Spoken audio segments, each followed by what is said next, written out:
নমস্কার বন্ধুরা, plants care YouTube চ্যানেলে আবার আপনাদেরকে স্বাগত জানাচ্ছি। আজকে দেখুন যে গাছটা নিয়ে কথা বলবো সেটা হচ্ছে আমাদের সবারই পরিচিত পিস লিলি। সাধারণত বহু বর্ষজীবী উদ্ভিদ। একবার যদি আমরা একে পটিং করি তাহলে এর থেকে কিন্তু দীর্ঘদিন ধরে এই গাছ সাইড দিয়ে দিয়ে ব্রাঞ্চ বার হয়ে হয়ে নতুন নতুন গাছের সৃষ্টি হয়। আমার এখানে এখানে একটা গাছ করা হয়েছিল, এর থেকে 3টে গাছ কিন্তু আমি এরকম ভাবে করেছি। দেখুন এই গাছটা থেকে কটা পটিং মিডিয়া সেটা সাধারণত বিভিন্ন রকম ভাবে করা যেতে পারে। এখানে কোকোপিট মাটি এবং বালি মিক্স করে করা যেতে পারে। প্লেন দোআঁশ মাটির সঙ্গে বালি মিক্স করে করা যেতে পারে, অল্প একটু ভার্মি কম্পোস্ট দিয়ে করা যেতে পারে। এই যে করা আছে আমার প্লেন বালি মাটির সঙ্গে প্লেন বালির সঙ্গে দোআঁশ মাটি মিক্স করে।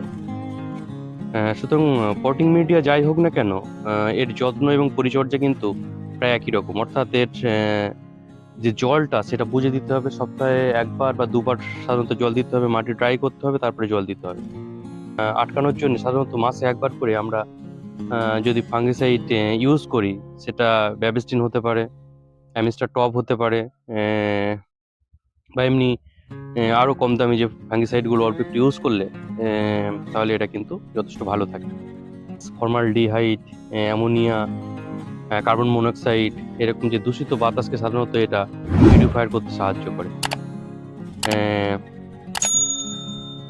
নাসা যে ক্লিন স্টাডি আছে, যে ফার্টিলাইজার বলতে ফার্টিলাইজার তেমন কিছু লাগে না। সাধারণত ভার্মি কম্পোস্ট দিয়ে যদি করা হয় তাহলে খুব বেশি ফার্টিলাইজার লাগে না। এবং অন্য মিডিয়াতে করলে, সয়েললেস মিডিয়াতে করলে তখন এনপিকে, যে ব্যালেন্স এনপিকে আছে 90-90-19 বা 15-15-15, সেগুলো আমরা ইউজ করতে পারি।